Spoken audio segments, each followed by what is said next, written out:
Good evening. Good evening. How's the sound tonight? Fourth time's got to be the charm, right? We're going to get it right. Good evening. Welcome to the final installment of Opera Theater's 2022 Carol Kimball Spotlight on Opera series. Now's a great time to silence your phones or any devices that may distract you from our discussion this evening. Thank you to so many of you who shared that last week was a high point in Spotlight history. So many people shared positive feedback after last week's discussion about Harvey Milk. So team, I hope you're prepared to be really insightful this evening. As we come down the home stretch, I see people pulling in and sitting up straight as we get ready for a discussion on the Magic Flute. I'm so grateful to members of our flute team for taking time out of this dress rehearsal week to join us for our discussion. As I have done at previous installments of Spotlight, I want to begin this evening by thanking a few members of the Opera Theater family that make our work and this production possible. That includes the chairman of Opera Theater's board and our full board. Our board is led by Kim Eberlein, who is here this evening. And the president of the Opera Theater Guild, the mighty Opera Theater Guild, our president, Sarah Fabick. We're grateful to the donors whose generosity makes Spotlight on Opera possible and this production of the Magic Flute possible. Spotlight on Opera is made possible with gifts that celebrate the life of Carol L. Kimball, a member of the Opera Theater family who was a generous friend and beloved volunteer. The 2022 festival season is made possible by our presenting sponsor, the Centene Charitable Foundation. Leadership support for the Magic Flute is provided by the Nydorf family, and major production support for the Magic Flute comes from the Stewart Family Foundation. Thank you to all of those supporters. As always, we will leave time at the end of our Q&A for your questions, so please keep your questions in mind as we go forward. I'm expecting some good ones. You can have them. I'm now delighted to introduce our panelists this evening.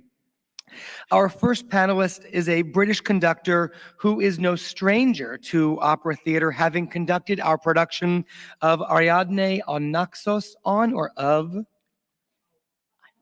think it was on Naxos. Ariadne on Naxos in 2016.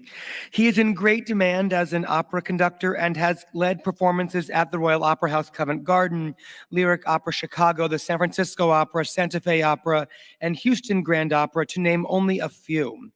He is also in demand as an orchestral conductor, leading performances with the BBC Symphony Orchestra, the Bergen Philharmonic Orchestra, the Royal Philharmonic Orchestra, the Vancouver Symphony, and San Diego Symphonies, among many others.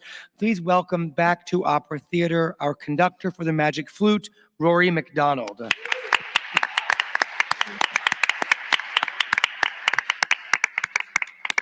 Our next panelist is known for her inventive, thoughtful, and socially conscious productions. Following more than a decade with Israeli opera, she began working extensively in the United States. She has directed classic repertoire and new works at opera houses across the country, including Houston Grand, Cincinnati, Utah, and Wolf Trap Opera, as well as many others. She is deeply committed to the development and training of young artists and has taught at the Houston Grand Opera Studio, Ryan Opera Center at the Lyric Opera of Chicago, the Santa Fe Opera, and the Merrill Opera program at the San Francisco Opera. In her overdue opera theater debut, please welcome our director for the Magic Flute, Omer Ben Saadia.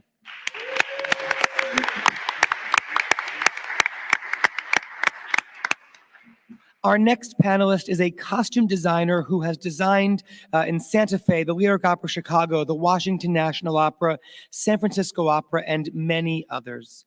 She is dedicated to racial and social justice work, taking a holistic approach to her work through the lens of equity. This commitment leads her to serve on the steering committees of Opera America Women's Opera Network and Racial Justice Opera Network, and on the board's membership committee. A graduate of Rutgers University with degrees in both dance and psychology, she danced professionally in New York City. I didn't know that, actually. Before beginning a career in design. Another overdue debut, a wonderful artist I'm thrilled to finally have here, our costume designer for Magic Flute, Jessica John.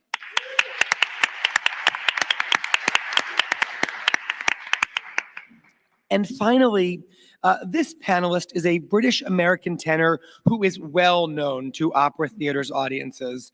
He has been with us previously in Shalimar the Clown, The Trial, and most recently headlining the parking lot production of Johnny Skiki. Yes. He is a former Gerdine Young Artist and a graduate of some of the most distinguished training programs in the country, including a master's degree from the Juilliard School and participation in the K. Fritz Young Artist Program at Washington National Opera. Yeah.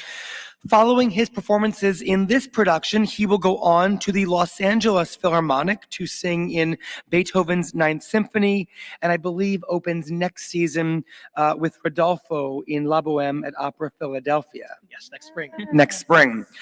Just a couple of weeks ago, following his last performance of Rigoletto on Opera Philadelphia's stage, he proposed to his now fiancée, who I believe is here in the room with us this evening, in front of an audience of 1,200 people. Congratulations on your engagement, and welcome to our Tamino for the Magic Flute, Joshua Blue.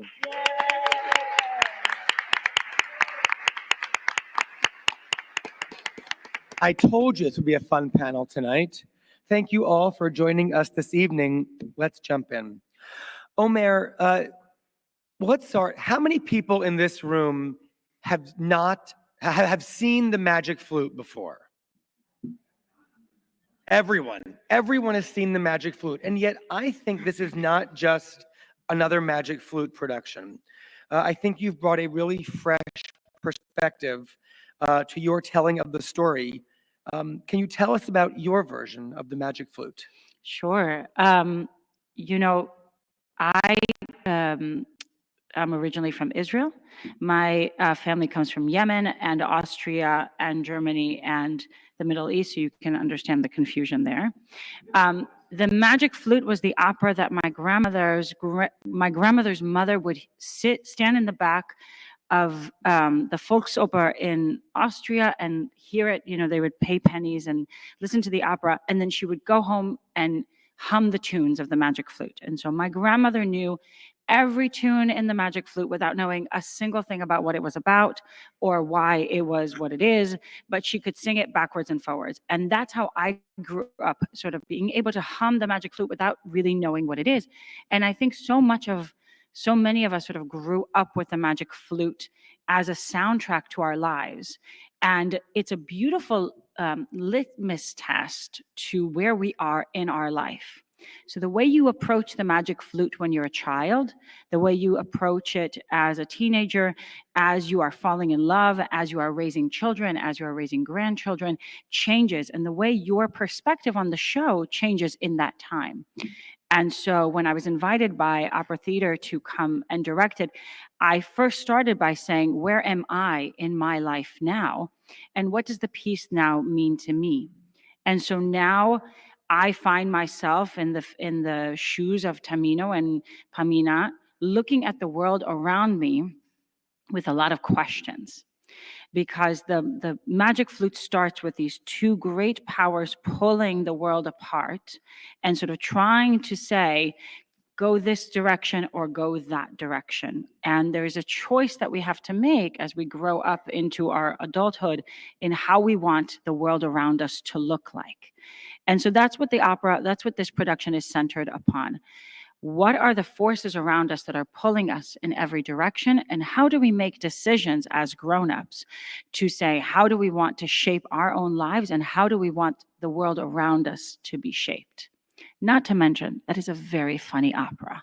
And there's nothing like working on a comedy in this day and age with everything that's going around us. It's a nice kind of a break from the world, as it were. Can you dig a little bit deeper into the themes on your mind as you're contemplating the opera from where you are? You've mentioned generational shift, you've mentioned environmentalism, other things. They don't all, I don't find them hard hitting, but can you tell us about the themes that you are thinking about as you bring the opera to the stage? So, what are we dealing with? We're dealing with wars, we're dealing with climate crises, we're dealing with pandemics, we're dealing with polarizing political views, and that's just what's happening in the Magic Flute. And That's a good line. and when the world is kind of crumbling around you, you are told in many ways, as Tamino and Pamina are, that the only way for you to thrive is if someone else fails. The only way for you to succeed is if we defeat the other force, and that the world is good and evil. And that's the only way to look at it. And a part of the journey that the characters make is by realizing that it's not about destroying the other person in order for you to thrive. And that perhaps we have to go in with a little bit more nuance and a little bit more questioning, especially to people who have really clear answers and who have very strong opinions about what we should do, and try to find the humanity in the world around us. I promise it's a comedy. I swear it's a comedy. It is a comedy. At the final room rehearsal the other evening, I've never heard the company laugh so much. Tell us about this particular English translation. In particular, you yourself wrote the spoken dialogue, which is funny. Tell us about this version. So I've done this opera now in German, in English, and in Hebrew. I may be biased, the Hebrew version is the best. But the fun thing is, so Schikaneder and Mozart, when they wrote the opera, they really wanted the dialogues especially to be done in the local language, right? In the language that anyone could understand and react to instinctually. So coming to opera theater and knowing that the whole opera was in English, it really presents an opportunity to really look at the text in a critical way. Now, translating opera is not for the faint of heart, let me tell you. I am very blessed to have a very good colleague in Maestro MacDonald, who we met over Zoom. I was locked up in Canada while my partner had COVID. Maestro MacDonald was in Germany doing concerts. We were both over Zoom going, so what should they say in this moment? How does it translate from the German? How does it read today? How do we still make it rhyme? And how do we make it funny? Oof, a big task. One of the things that we were determined to is to make it feel real in the mouths of our singers. So Josh will tell you later horror stories about rehearsals where they were asked to improvise, to try things out, to try lines back and forth, to figure it out and to make it their own. And so we have this amazing cast that is game for anything and are only trying to make each other laugh, and me, unfortunately. I'm an easy laugh, I would say. But so it's about... What's that? I said we did a lot of hard work. That's right. It's very difficult work to be this funny. But we wanted the text to reflect the time. We wanted it to reflect the language that we're using, and we wanted it to be a good night in the theater, which is, what we're all sort of hoping for. And it's very hard business being funny. You have to be very diligent about it. You have to be very cautious, and you then have to be completely silly and ridiculous and just let whatever comes out of your mouth come, and then refine it until you make it funny. And now I've stopped laughing Sorry, Joshua. It's cool. But then the singers will then add in rehearsal lines, or they'll add moments, or they'll try it a different way, just to see if they can get a rise out of me, and they usually can. So. Thank you for getting us started with all of this. It is a good night in the theater, and one of the things that makes it a great night in the theater are the spectacular costumes that Jessica has designed. I can't wait for you to see them. Jessica, how did you come up with this world that we are living in? And how do you think that these costumes support the storytelling and the themes that Omer has been talking about? Let's see. I will say that it was a very collaborative effort. I never like to take sort of like full credit. It's always sort of a team effort to come up with and research and design whatever is on stage. But I do think that one of the key sort of starting places for all of us was that we wanted to go into this visually as a fairy tale, and something that was not necessarily immediately recognizable as the world that we are in now. And I think we wanted to do that for many reasons. I think it helps people sort of step back from the story and take it in a different way and have new perspectives. I think that we wanted to be able to create iconic and idealized archetypes of characters, which was very important. And then I think also, speaking to the world of sort of fun, I think that we wanted to be able to have fun and create shapes and ideas that maybe we hadn't seen before, or that we had seen and that struck us in some way as indicative of the world that we wanted to sort of present. So in a way, it was really fun to do research because I could bring stuff from all over, from visual art that we had seen, from things like Klimt, to fashion that I had sort of like always been both intimidated by, but also really respected, and sort of fold everything in so that each character in and of itself presents a very specific archetype that then is supported by the work that everybody else is doing.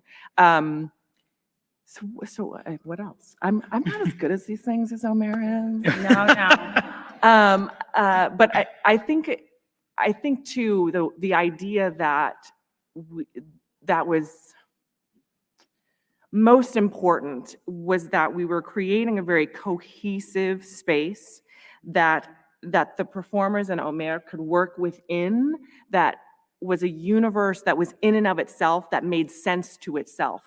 And that's really important for me, I think, that no matter what piece that I'm working on, whether it's a magic flute where you can abstract all of the things, or whether or not it's something like Susanna that is very sort of specific and like localized, that the universe that you're creating is one that the performers can live in and be a part of, because their living in that world is what helps the audience connect to it and sort of have an empathetic connection to the story.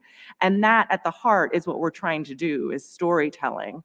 And so that to me is a really important part of the process, that every single decision that I'm making is just supporting storytelling and supporting the work that the performers are doing, that the performers are here, but Omer is here, even though I was looking in the wrong direction. We're all performing.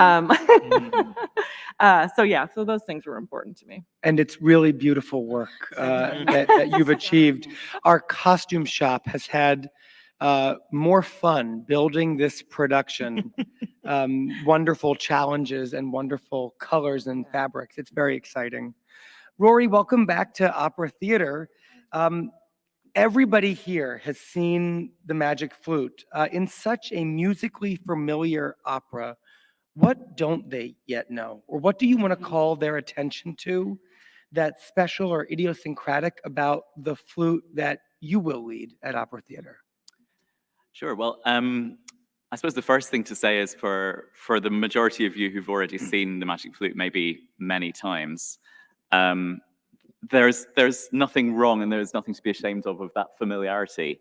I mean, particularly as you were saying, in times like these, actually, it's quite nice sometimes to go to a show and you hear the beautiful music of Mozart that you know and love, and that in itself is lovely. Certainly, in terms of what to listen for, I think, of course, the Magic Flute is what makes it, for me, particularly special, is the huge range of different musical styles that are contained within that piece. So you have the world of opera seria in the Queen of the Nights arias, very brilliant arias with wild coloratura in a single emotion, the sort of thing you might get in Idomeneo or Lucio Silla, those sorts of pieces. Then you have some of the more almost Italian type of romantic yearning writing that Josh gets to sing, almost leading the way towards bel canto and that world. And then in addition, what I particularly love with the Magic Flute is all the solemnity. Even though you have this sort of singspiel music, very simple numbers, particularly for Papageno, you also have the great solemnity where Mozart opens his drawer and brings out all these additional instruments that you don't usually hear in a Mozart opera. He uses trombones, which he only ever uses in, as you know, in Don Giovanni at the end. He uses basset horns, which are, if you don't know those instruments, beautiful, like large clarinets that sort of sound deeper and richer than a clarinet. And in particular, the magic bells, I would urge you in our production to listen out for Papageno's famous magic bells. Very often they're played on a celeste or even sometimes on a synthesizer. Not here. But the correct instrument for that, you may or may not be aware, is something called a keyed glockenspiel, which is a very special thing. You might recognize the sound of it when you hear it, but it's essentially a glockenspiel with metal bars, with a mechanism, with hammers that strike those bars, and it's played by our great maestro Damien over here. And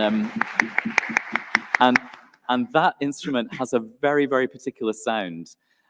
There aren't many instruments in the country, and we had to have one shipped from New York for this production, but it is well worth the higher charges, I can tell you. Because it has such a brilliant sound compared with the Celeste, which is also magical, but is more kind of, you know, what the Celeste sounds like from the Sugar Plum Fairy. You know, it's a rounder sound.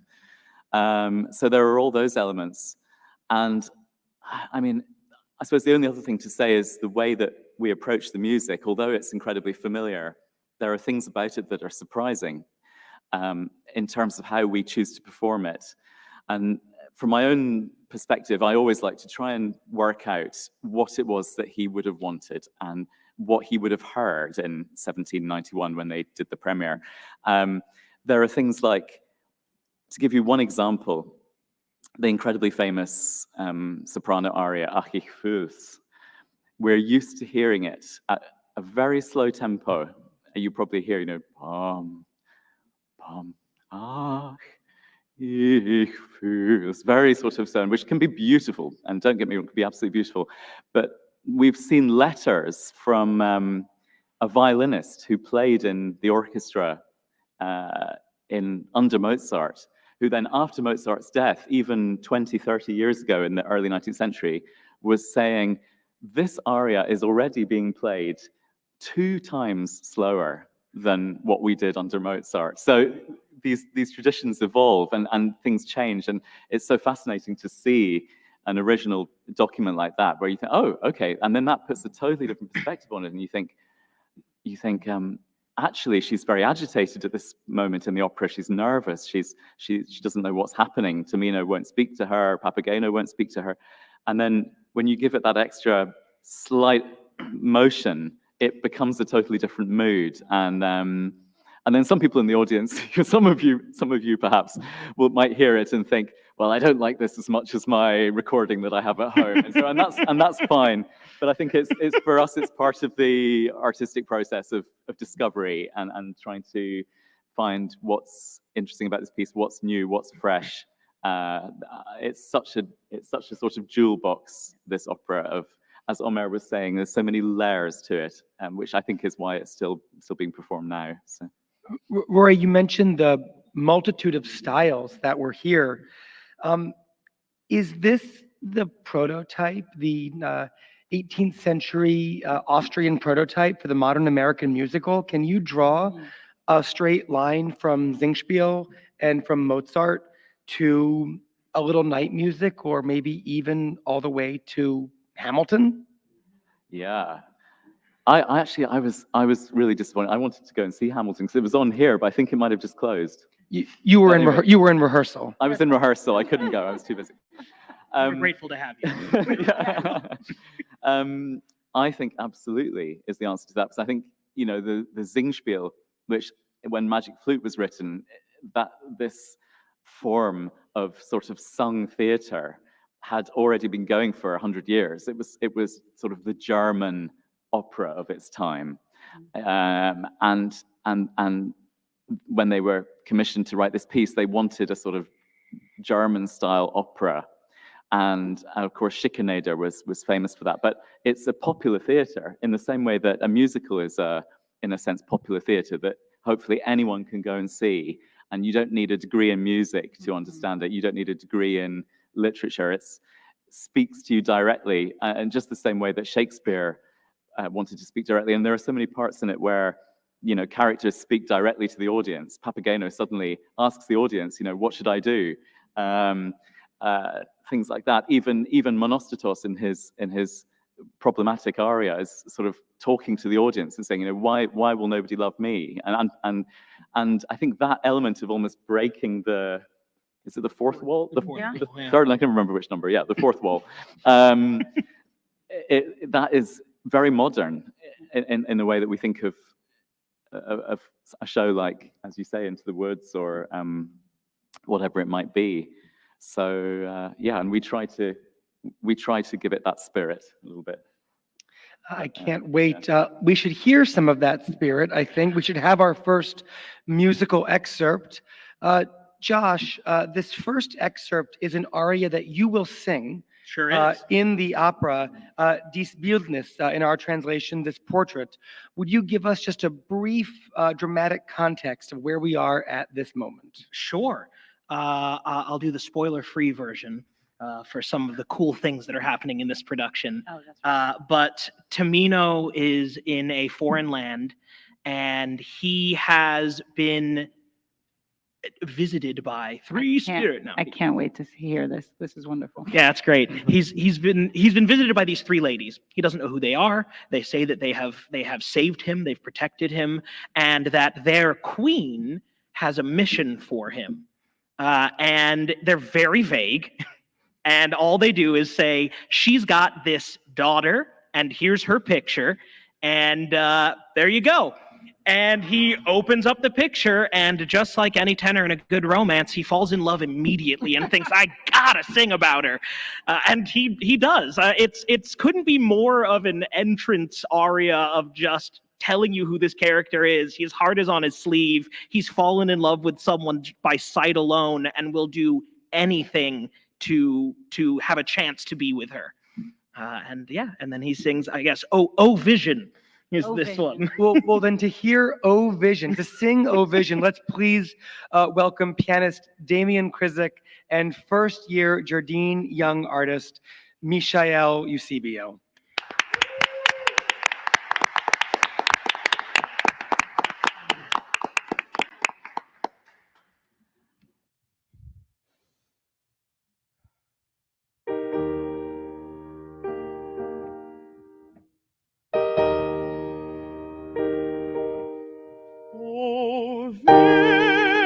Vision of enchanting grace, but eye has seen a fairer face. I feel it, I feel it, how this glorious sight inspire my heart with strange delight. Inspire my heart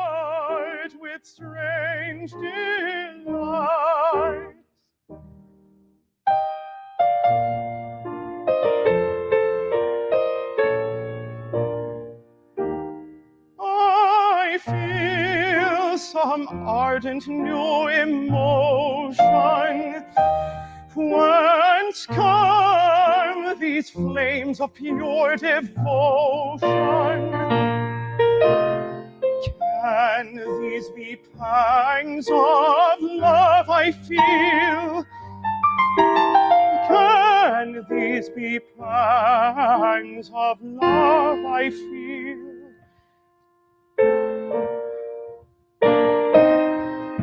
Ah, yes, it's love, just love alone. It's love, just love, yes, love alone. Love alone.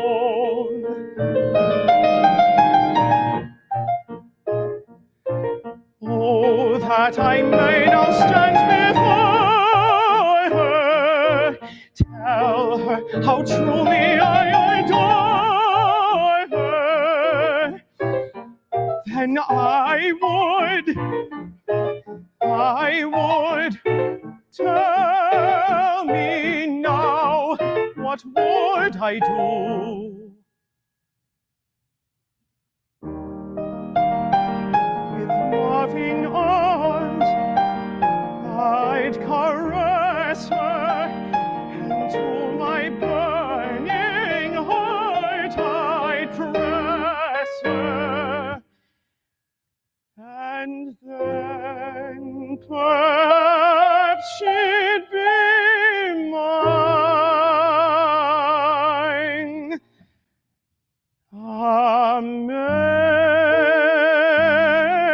Maybe, yes, she'd be mine. Yes, forever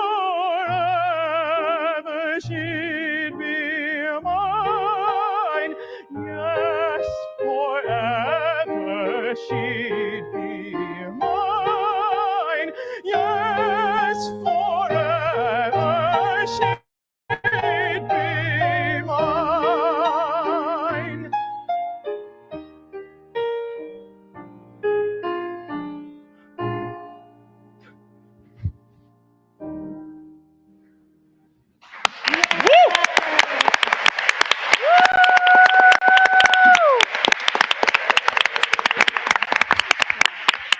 Bravo, Mishael and Damien. Thank you so much. So Josh, after hearing that, I'm curious to know more about Tamino. How are you approaching this role? What should we know about Josh's Tamino? Sure. I mean, you know, he loves a good book, glass of red before bed, long walks on the beach. I think what makes this Tamino so interesting is that he is a real person. We can get, for better or for worse, lost in the magic of the magic flute sometimes. And some productions really go into the magic in a beautiful, beautiful way. But there's a certain realism in this Tamino that he is a guy, he's in his early 20s. I think he's gone away from home for the first time really ever, to be cut off from his support system or lack of support, his family. And he's really book smart. He's a book smart prince, which is to say he's studied how to survive on your own, and he knows what to do if you run into a bear in the woods, but he has no idea how to talk to people that are new to him or that come from a different class than him. And it's this really interesting narrative line of seeing, you know, this Tamino finding out not only who he is, but how he needs other people to become a better version of himself. And he can't do it on his own, and he can't do it with the books he's read. He has to do it from experiencing life with people that have experienced life a different way than he has. And I think it's really fascinating to watch him grow up in this, you know, 2-hour production, 2.5-hour production. You prepared this role, I believe, at the Washington National Opera I did. in 2019. Did that production happen, or was it? Yes, it happened. It was, I did the young artist production of that while I was at Washington National Opera. So how has your approach to the role evolved? Another try 3 years later. How are Sure. you thinking differently? The 2019 production is one that I think some of us here may be familiar with. It was the Maurice Sendak production, very popular, has been around for a very long time. And that production, I think, deals more in the extreme caricature of archetype. The characters in that show are, this is your prince, he is princely and he does this thing. This is your, Papageno, he is completely different, he does this. They're on their tracks. And this production, it's been so interesting and rewarding to look at relationships to other people as opposed to trying to be the most archetypal version of your character, which has been really different. And it's been difficult, but we have a really wonderful cast. I'm a little biased. Go see the Tamino. He's great. But we have a really wonderful cast that, like Omer said, loves to play around in the room and find relationships that are changing every time we do a scene. I could talk for days on the shenanigans that Jonathan McCullough and I, our Papageno, get into on and off stage. But every time we interact with each other, we find something new in our relationship as Tamino and Papageno. And that's not something that I quite had in the Sendak because I was focusing on something different. And it's been a really lovely journey to figure out what that means for this role in this production. And I don't think it's one that you're going to see in another place. So I'm thinking this is your second magic flute, but we also just heard that Rigoletto is now in the picture. Rodolfo is on the horizon. I'm wondering about your vocal trajectory. Is this me too? Is Tamino a signature role? Where are you headed? What might we be looking out for on a stage coming our way soon or not so soon? Sure. I think Tamino is a role that's going to exist in my Rolodex of roles for quite some time. The beautiful thing about a role like Tamino is that it can be sung by many different types of tenor. And we've seen so many different people take on the role and find such beautiful things in it. So I think I'll be able to sing it for quite some time. But as far as where I'm going, I'm starting to head into some of the more dramatic, Verdi and Puccini. But I also, I like to think of myself as a very jack of all trades singer. This season alone, I was doing Wagner and Mozart and Handel and Puccini and Verdi, and Bach and you name it. I have no clue where I will be in 3 years, but hopefully it'll be here doing something new and exciting. Who's to say? And that's on camera now, so. We like that idea. We'll open this one and then begin plotting the next one. Perfect. I've got ideas. I'll talk to you after. Omer, Josh mentioned the shenanigans on stage. There are lots of them. Dance figures predominantly in this production. What inspired you to do that, or was that just a matter of seizing opportunities from a cast that was game for playing on stage? There is some element of dance in every show that I do. Every show, comedy, tragedy, whatever it is, because almost in every life event, we have some form of movement that we do in it, whether it's a wedding, a bar mitzvah, a funeral, if it's a cookout, whatever it is, there's always movement, there's always dance in whatever thing that we're doing, whether or not we call it dance. Most of it is my foolishness on display in rehearsal, which is that I am always happy to act a fool in rehearsal and move and dance, and it's just a way of expression. And then we start putting order in it. And then I have beautiful colleagues like Sean Curran who will come in and put some order to it. And we'll go, so that was a 8 count what you just did. And I go, sure, why not? But the truth is that no one, all of these characters sort of express themselves differently. So just like Rory was saying about the different musical styles, there's different movement styles in the show as well. So our priests have a signature move and movement style that you'll see on stage. Our 3 spirits have their own movement vocabulary that they're sort of working with. Papageno and Papagena have their dance sequence that they do in a different style altogether. And it's a fun thing to try in rehearsal. There is nothing more petrifying to opera singers than when you ask them to dance, which is what makes it so much fun. Because there's something that you really have to let go of your ego and be willing to act a fool no matter what.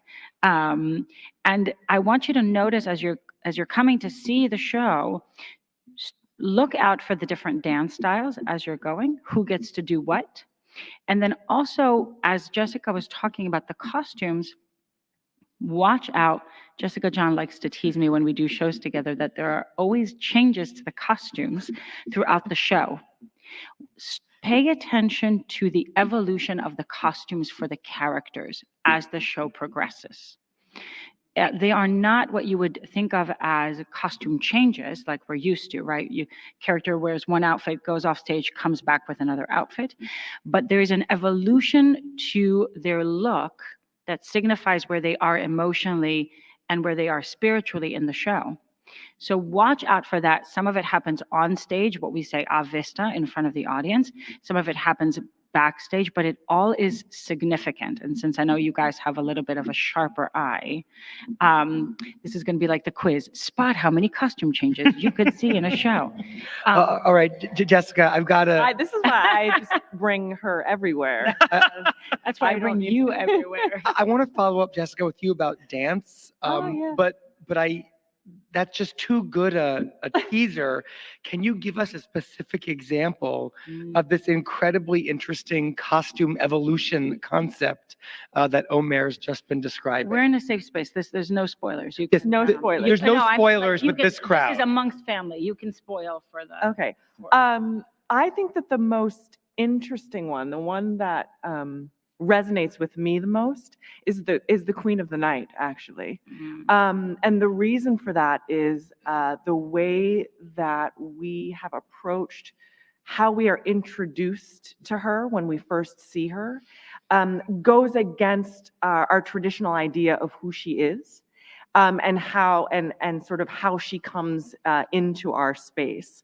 And so when she first appears on stage to sort of address Tamino, she, instead of sort of usually traditionally she sort of comes blazing into the space and takes up, like all of the stage, whether or not that's physically or vocally. And in this version, we actually are able to see her humanity. And so Omer has worked with me to sort of take her down to a human being that is simple and direct and is anguished at the loss of her daughter. And so what we see, instead of the traditional sort of instant rage of a mother who's lost her child, is this sadness and demure figure who sort of approaches this space asking for help. Can you help me retrieve my daughter? Can you help me bring her back to me, in this soft space? And so in that way, I think it sort of brings empathy to her in a way that traditionally we aren't allowed to see. And so then the next time we see her and she comes into the space, then her rage becomes real. And that is when we sort of see her in her enormity, taking up the space, actually literally lighting up the space. And sort of like, then we sort of see this change in this woman who sort of has just been everything has been taken from her. She's asked as much as she can, and now she's at her wit's end. And so that's when we sort of see this development of her, and we understand her emotional plight. So I think that, to me, it's the most resonant, partially because you start to, and the way that I think this production has approached this work is that it really kind of brings humanity to this story in a way that I feel like traditionally sometimes we aren't able to see. And that's important to me, to be able to sort of see these changes in all of these characters, sort of to what Josh was saying about his character. Like, you are able to see growth and connect with them in a way that I think I always have had a hard time with, because sometimes Magic Flute gets so big that you're unable to see those individual people and characters that sort of glide through the piece. So for me, I think that would be the one that stands out the most. Thank you for sharing that spoiler. I promise it won't disappoint. Briefly, Omer was talking about making opera singers dance, and we all chuckled because, of course, singers are notorious for being nervous when it comes to that. As a costume designer, Look at me. well, maybe not some. The one person who doesn't dance in the I know. by the way. As a, I'm not nervous. how does your work as a costume designer and your background as a dancer inform making that easier, more possible, more favorable for the singers? It definitely helps having a dance background. And I think it also helps having a psychology background, but don't tell him. I think that and you can tell me one more. But what I like to do in approaching any collaborative effort with a singer or performer is understand that what they are doing is hard. It's physically hard, it's emotionally hard. And so I, again, sort of like as someone who used to be a performer, try and put myself in their shoes and understand what they need to go out on stage in front of thousands of people and actually physically, without this wonderful microphone that I am using, sing and get their voices out above an orchestra into your ears and bodies. And what they need to do that, I can provide for them if I'm listening to what they are telling me in their fittings, by understanding what fabrics and clothes are like on a body, by being intuitive about what the staging is. All of those things sort of help me and inform me to what a singer and performer's needs are. And I think that really the most important thing is that it's a collaborative effort. I really feel that strongly. And it might just be that I used to be a performer and had things put on me, and I was like, what is this? Yeah, but it really is important, because I think that, performers, they're there to do a job for you. And I want to have them be able to do that job as well as they can, with as little sort of like, I guess, effort. Yeah, totally. Very fitting. Yeah, I know. With as little struggle, I guess, is the better way to put it, as possible. So that all they're doing is putting their sort of emotional effort into the work to present their music to you. Thank you for sharing that. I'm hearing that we should be listening to Papageno, but in fact, that's not what our next musical excerpt is going to be. Would, Omer, you do us the favor of introducing by Menon in our English translation, and set us the stage very briefly for where we are at this moment in the opera, this duet? I was just worried you were going to say, would you do us the pleasure of singing? And I said, no, I will not. Please. I get paid not to. So there's a running theme in the opera in the character's approach to love and to relationships. We have the tenor who immediately is happy to fall in love and goes in, both hands, feet, head, over, whatever, everything. He's all in. He's ready to go. He then has to learn that love takes work, and that it takes trust as it's going.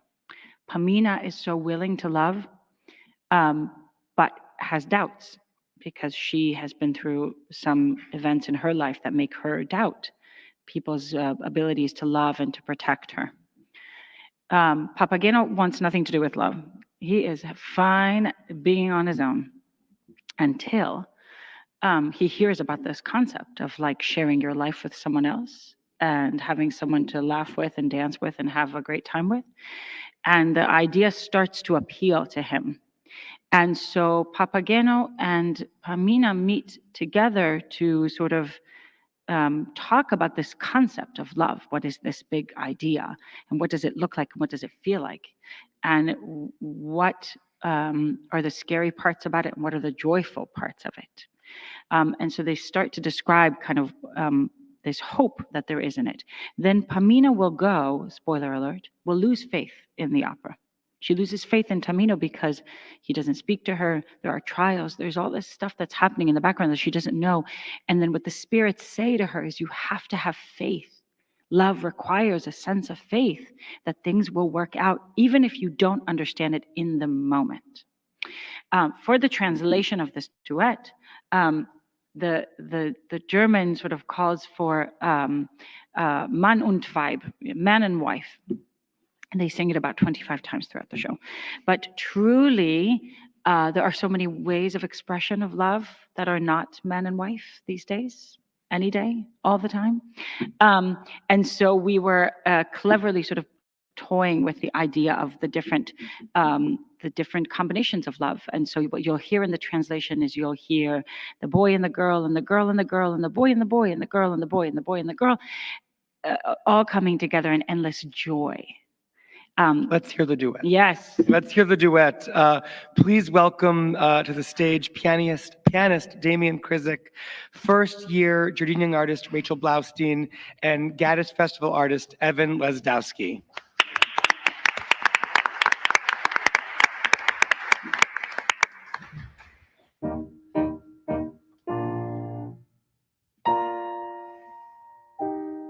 The one who feels love's sweet emotion is sure to have a tender heart. To know and share a warm devotion, all that must be the greatest part.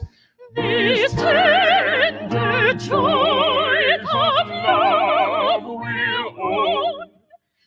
We'll live by love and love alone. We'll live by love and love alone.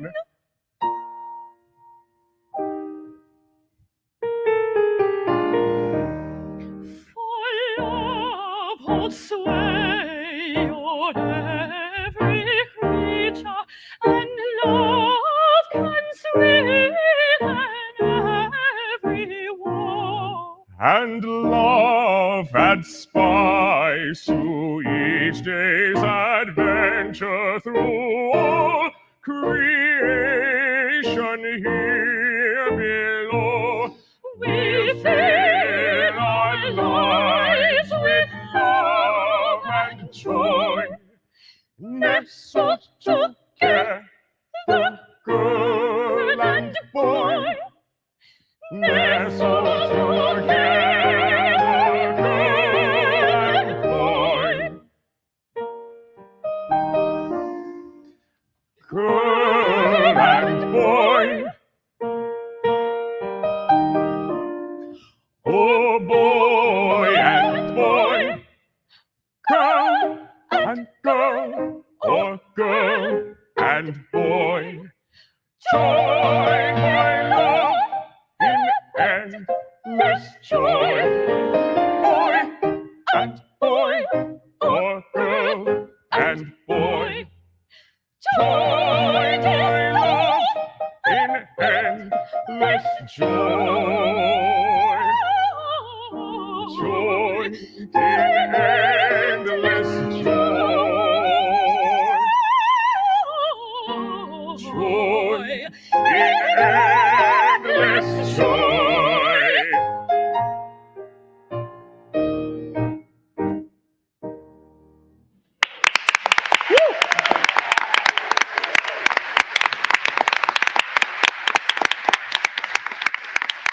Thank you, Damien, Rachel, and Evan.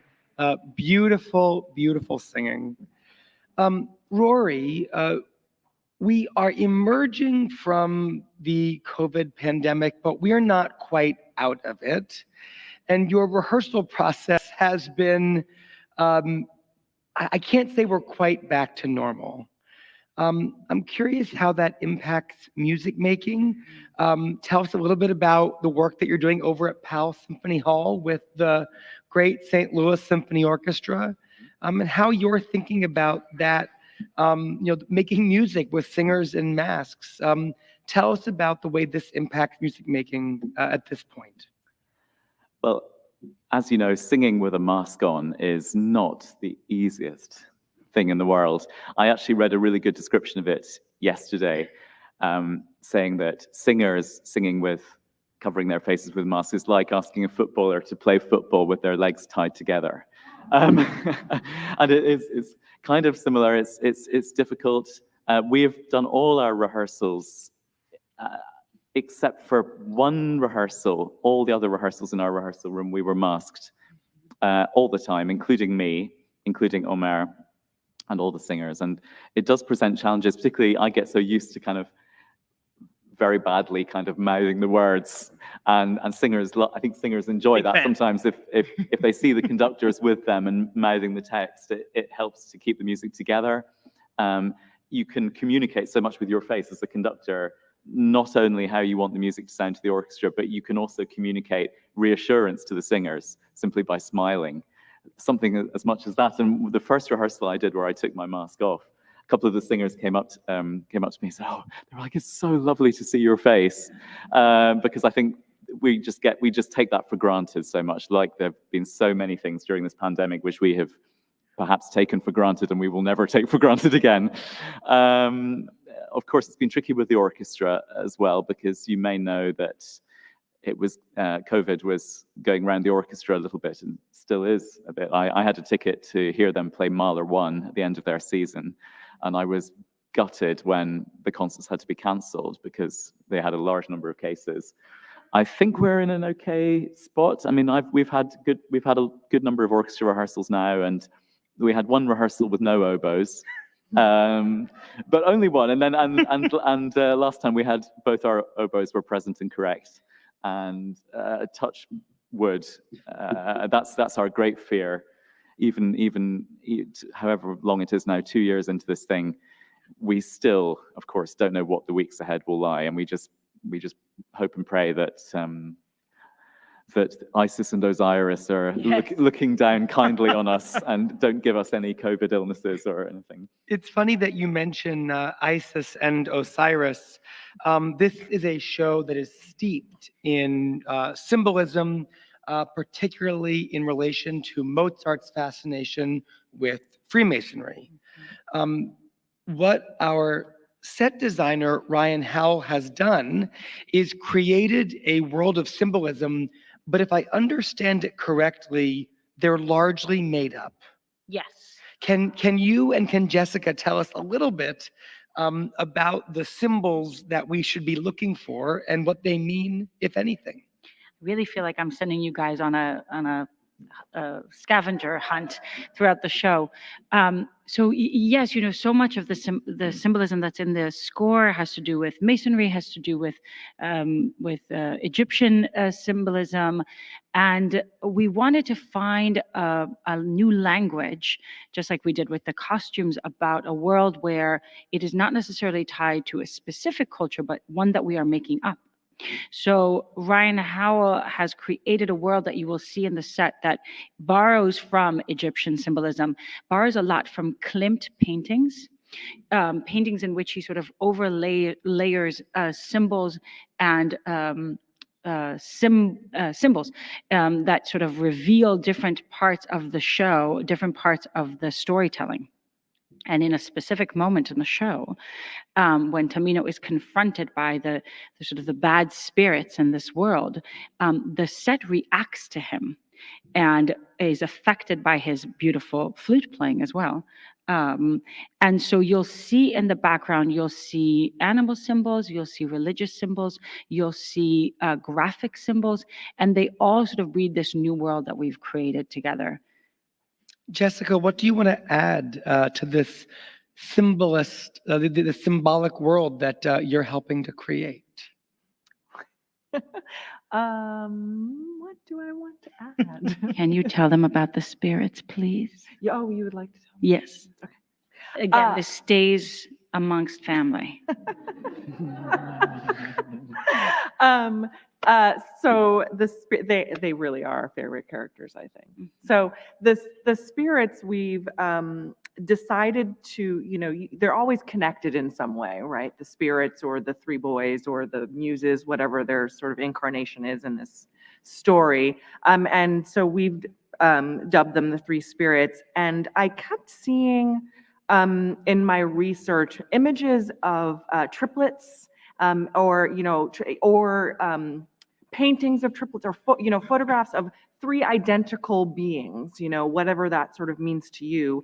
And then the other thing that I sort of recognized was what that would mean if they sort of were connected to each other physically, and then what it would mean if they felt that they were connected to the world around them as well physically.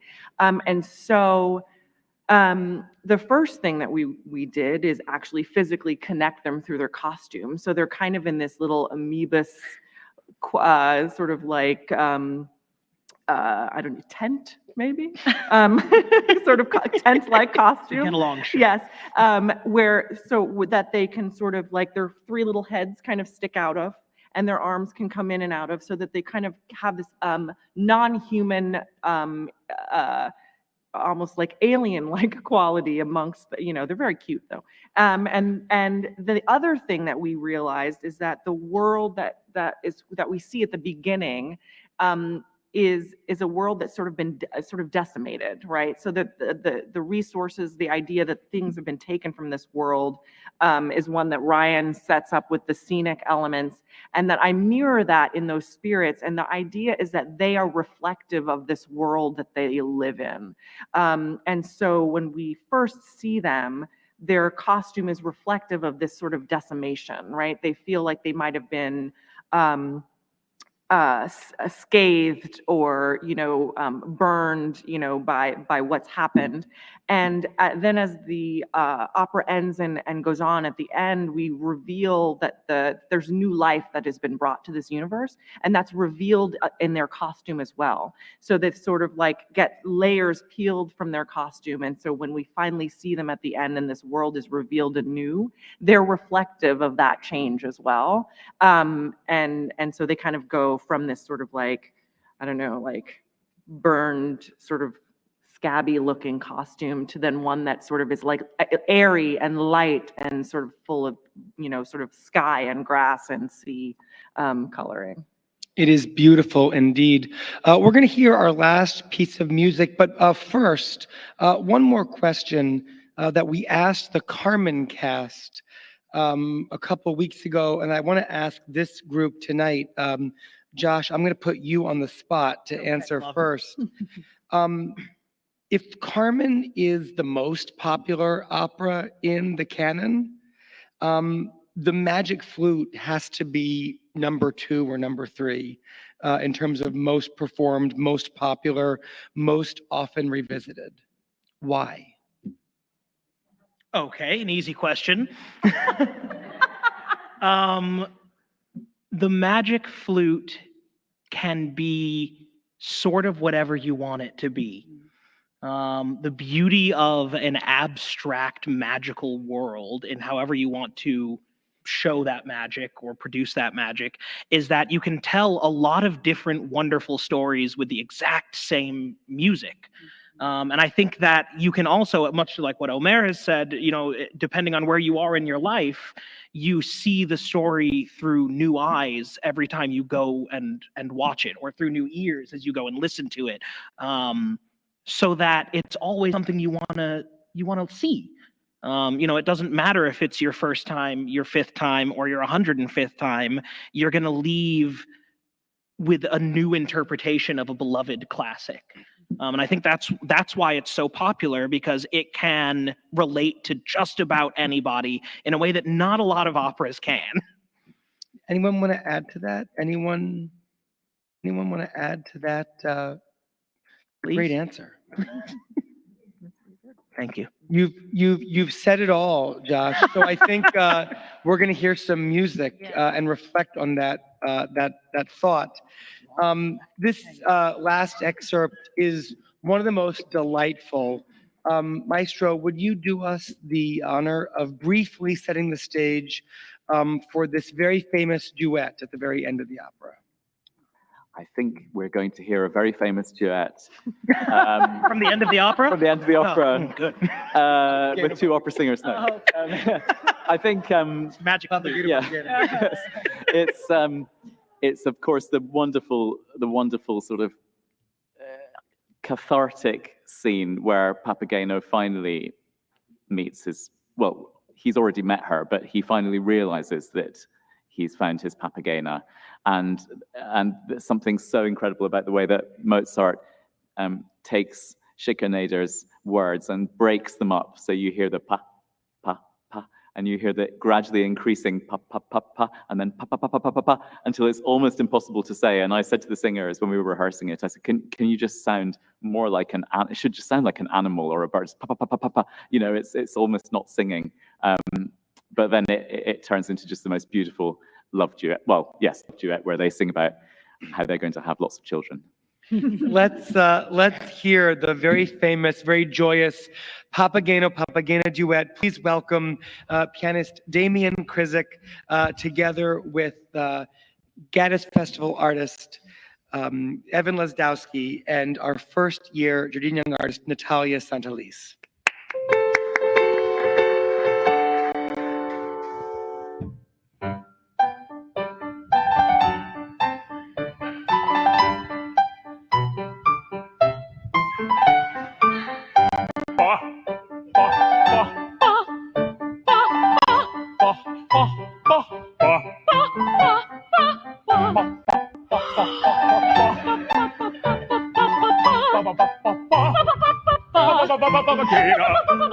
Are you really mine forever? Yes, I'm really yours forever. Now like doves we'll coo together. I'll be yours with every feather, with Coo every feather, with coo every together. feather.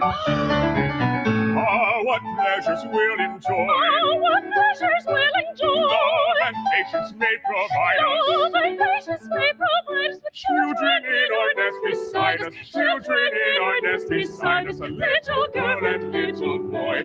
Girl and boy. Oh, what joy. Oh, what joy. A little girl and a little boy. A little girl and a little boy. First with another Papageno. Then with a little Papageno. Then with another Papageno. Then with a little Papageno. Papageno. Papageno. Papageno. Papageno. Papageno. Papageno. There is no more that we could wish for. There is no more that we could wish for. When a little Papageno arrives to bless his parents' nest, there is no more that we could wish for. There is no more that we could wish A for. little Papageno arrives to bless his parents' nest. Papageno, Papageno, Papageno arrives to bless his parents' nest. Papageno, Papageno, Papageno arrives to bless his parents' nest. Arrives to bless his parents' nest. Arrives to bless his parents' nest. Papageno, Papageno, Papageno,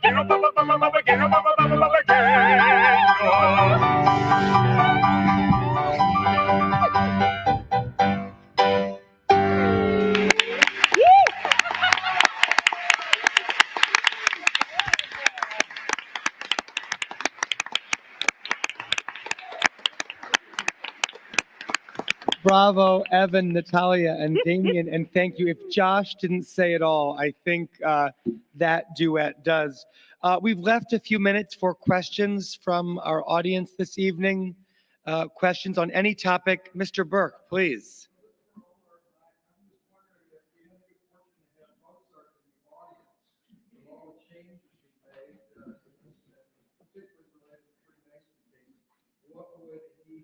Repeat the question. The question was, and correct me if Mozart was sitting in the audience listening to this English version with all the changes, what would he think?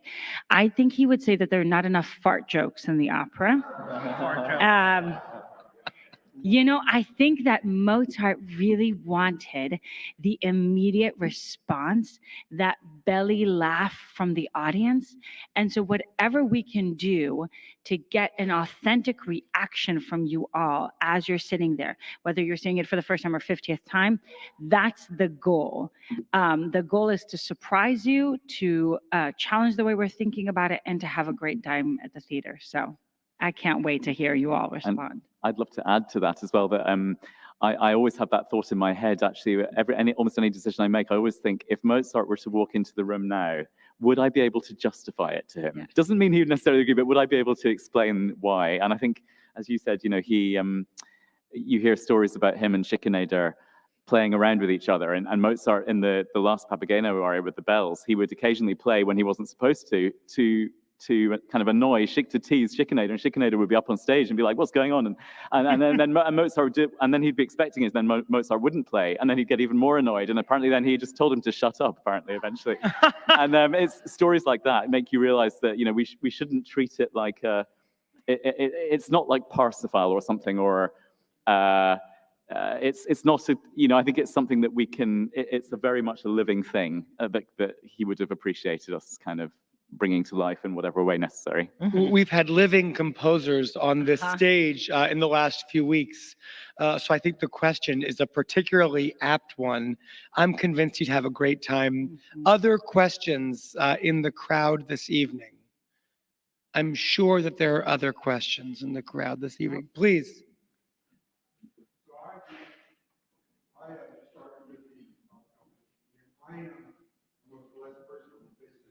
I think you drive the performance. These folks are incredibly amazing.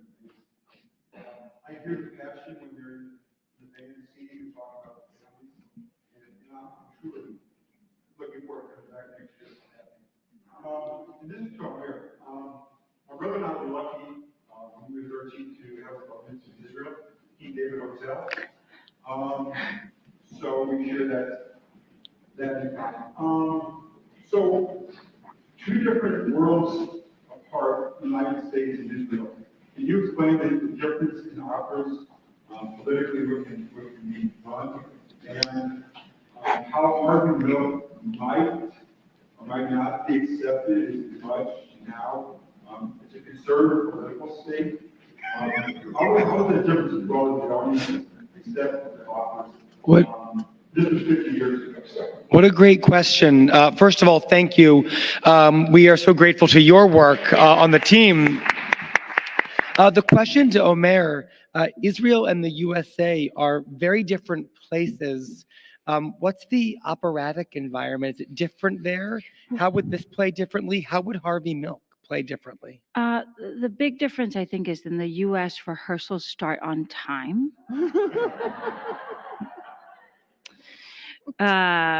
No,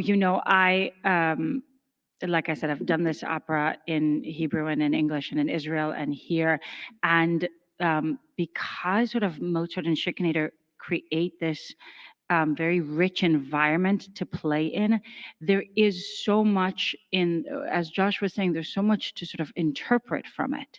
So it really is, if I direct Tosca in Israel, I have a lot of explaining to do.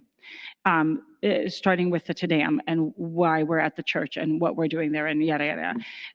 But with Magic Flute, there's almost nothing that needs to be translated because all the themes are so universal from one another. Harvey Milk, which I am so excited that is being done now, would be a welcome addition to Israel. I don't think they've done it yet, but Tel Aviv is one of the sort of the most gay-friendly cities in the Middle East, and so I think difference would be, I think, to explain Twinkies, because we don't have Twinkies in Israel. And they've been bringing me Twinkies in rehearsal, and I continue to explain to them that I do not wish to learn what a Twinkie is. But I think other than that, the great thing about opera is that it is a universal language and that it requires no buffer between. So that's wonderful. That's a perfect place to leave it this evening. The Twinkie defense and the universality of opera. We've covered a lot of ground in these 4 weeks at Spotlight on Opera. I want to say first a huge thank you to my colleagues for taking time out of rehearsal. Please join me in thanking Josh and Jessica and Rory and Omer.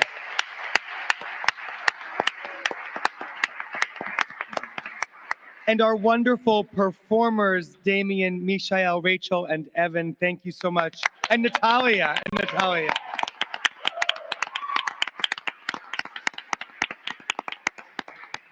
And thanks to all of you for joining us as we were able to come back together at the Ethical Society for Spotlight on Opera. Please join us this Saturday, May the 28th, for the opening night of the Magic Flute. It's going to be a laugh out loud hit.